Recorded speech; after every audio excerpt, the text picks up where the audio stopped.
देखिए, हम लोगों ने लास्ट वीडियो में सल्तनत काल स्टार्ट किया था। सल्तनत काल में हम गुलाम वंश पढ़ चुके थे।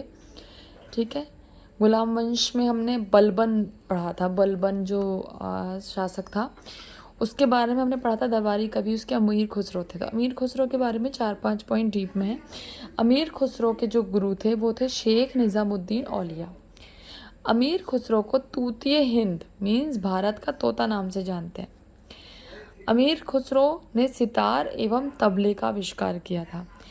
अमीर खुसरो बलबन से लेकर मोहम्मद बिन तुगलक के दरबार तक दरबारी कवि थे।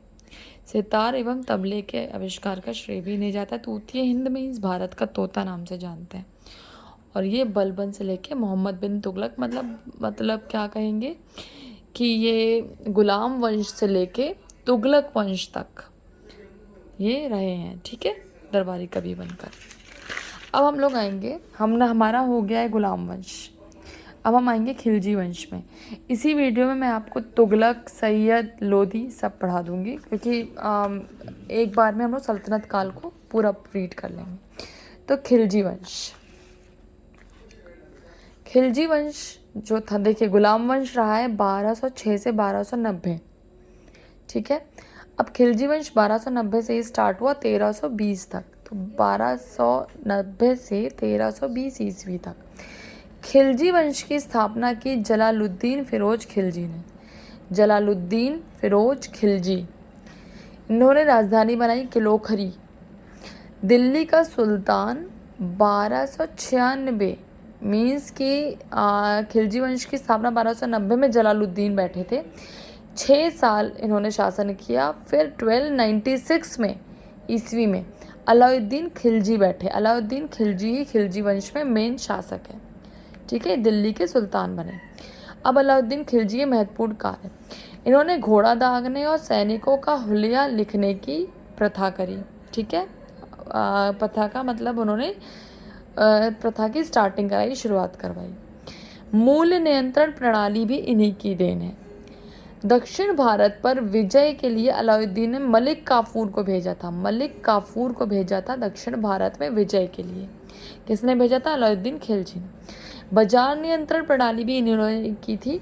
उसमें इन्होंने ये पद बनाए थे कुछ, दीवाने रियासत, ठीक है, जो बाजार पे नियंत्रण रखते थे। शहना मंडी, जो बाजार के अध्यक्ष हुआ करते थे।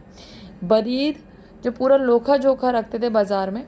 और गुप्तचर, जो बाजार की गुप्त चीज़ें आके अलाउद्दीन को बताते थे। ठीक है, दीवाने रियासत, शहना मंडी, बरीद और गुप्तचर।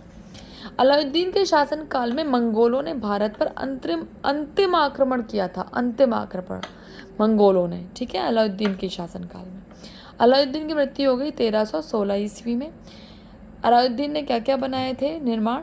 जमियत खाना मस्जिद, अलाई दरवाज़ा, सीरी का किला, हजार खंबा महल का निर्माण कराया। इतना इम्पोर्टेंट नहीं है, बट एक बार रीड कर लेना। ठीक है, तो ये हो गया हमारा खिलजी वंश। यही इतना ही इम्पोर्टेंट है। आप बाकी ल्यूसेंट खोल के ज़रूर देखिएगा। ठीक है, आपको कुछ इंपॉर्टेंट पॉइंट्स लगे वो बना लीजिएगा अपने। अब आता है तुगलक वंश। 1320 से चला 1398 1398 ईस्वी तक। सबसे पहले गयासुद्दीन तुगलक 1320 को दिल्ली के सिंहासन पर बैठा। नहरों का निर्माण सर्वप्रथम गयासुद्दीन तुगलक ने ही कराया था, नहरों का निर्माण। ठीक है, अच्छा, इन्होंने गयासुद्दीन तुगलक ने एक 56 कोट नामक दुर्ग बनवाया था, क्योंकि इन्होंने ना इसकी एक थोड़ी सी एक लाइन है ल्यूसेंट में, उसमें ये दिया है कि गयासुद्दीन तुगलक ने दिल्ली के समीप पहाड़ियों में एक तुगलकाबाद नाम का नगर बनाया था।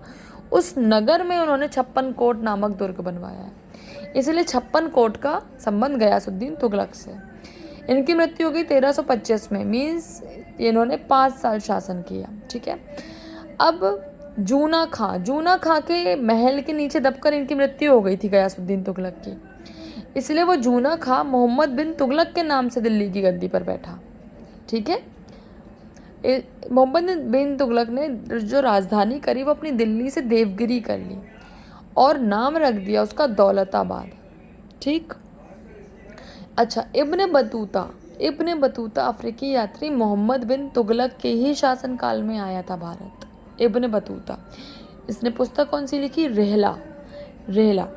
ठीक है। मोहम्मद बिन तुगलक के शासनकाल में दक्षिण भारत में 1336 ईस्वी में हरिहर एवं बुक्का दो भाइयों ने विजयनगर की स्थापना की थी।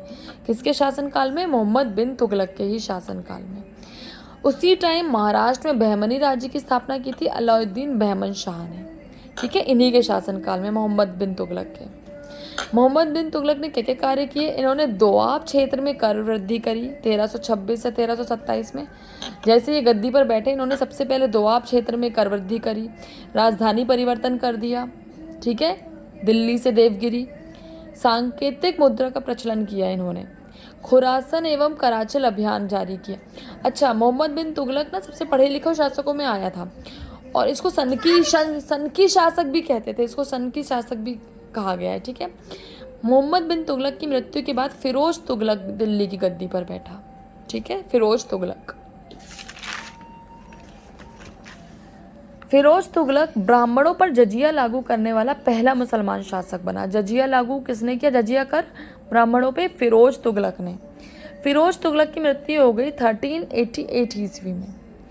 फिरोज तुगलक ने दिल्ली में कोटला फिरोज शाह दुर्ग बनवाया था। अंतिम शासक हुआ तुगलक वंश का नसीरुद्दीन महमूद तुगलक। तो इसके इम्पोर्टेंट शासक थे मोहम्मद बिन तुगलक, उनके बारे में आपने इतना डीप में पढ़ा। ठीक है। अब आया सैयद वंश। सैयद वंश हुआ 1414 से 1414 से 1451 ईस्वी। सैयद वंश 37 वर्षों तक चला। ठीक है।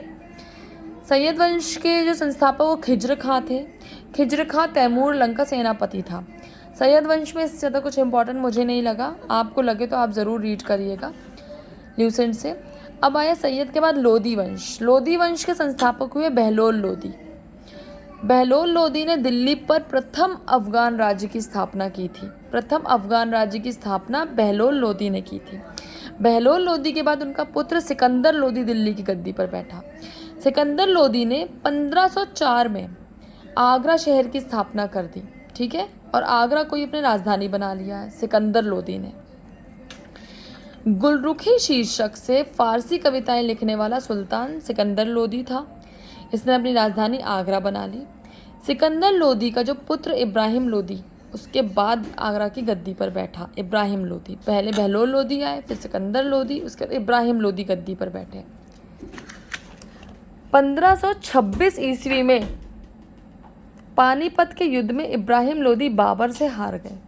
ठीक है, बाबर से हार गए, उनकी मृत्यु हो गई 1526 ईस्वी में।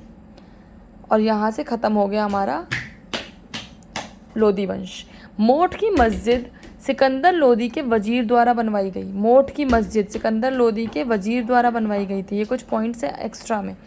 इक्ता प्रथा की शुरुआत आपको पता होगा, इक्ता प्रणाली शुरू की थी किसने की थी? इल्तुतमिश ने। उसको समाप्त कर दिया था अलाउद्दीन खिलजी ने, लेकिन उसकी दोबारा शुरुआत कराई फिरोज तुगलक ने। ठीक है। गुलाम वंश में मीन्स शुरुआत हुई थी, खिलजी वंश में समाप्त हो गई, तुगलक वंश में दोबारा शुरू हुई। केंद्र के नियंत्रण में रहने वाली भूमि को खालसा भूमि कहा जाता था। अच्छा, ये हो गया सल्तनत काल। सल्तनत काल के इतने वंश थे, आप स्क्रीनशॉट ले लीजिए स्टार्टिंग से। ये था हमारा गुलाम वंश। ठीक है, इसके बाद आया ये हमारा खिलजी वंश। ये पूरा उसमें लिखा हुआ है, मतलब सीक्वेंस में, गुलाम, खिलजी, तुगलक, सैयद, लोदी।